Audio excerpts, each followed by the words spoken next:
quick rundown last night. I went to a fire alarm and I noticed the pump house was shooting water out, and this riser room had some water coming out of it. And then we noticed there was a bay that had some water coming out of it. So called the number, got keys to the riser room, went to the business. They asked me if I could, over the phone, if I could force entry in there. So I used my Halligan. It has a Rex tool built in. It's by Iron Hooks Unlimited. And I pulled the lock off, and I used the key tool to move it from lock to unlock. Got in, the glass, the frame, the metal, nothing was damaged. The lock still worked. You'd use the key inside, and you could use the key tool from the outside, and you could put it back and make it look like it was still fully functioning. And went in, one of the giant big pipes, sprinkler on it, was coming down in front of their bay, and it was soaking a lot of their merchandise.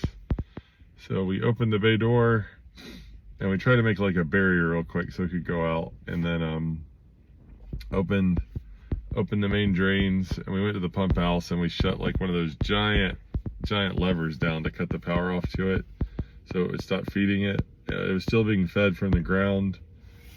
So we tried a few things, and turning all those pumps in that giant riser room, having the water come out of them plus shutting them off at the ground, makes that whole thing very scary looking, vibrating and everything. So we did that, and then we climbed in a hole and turned the water off at the street underground, and then we went back out, and after that cooled the flow some, then I was able to cut it off at the street completely. I'm sorry, cut it off at the riser completely, and then it all stopped.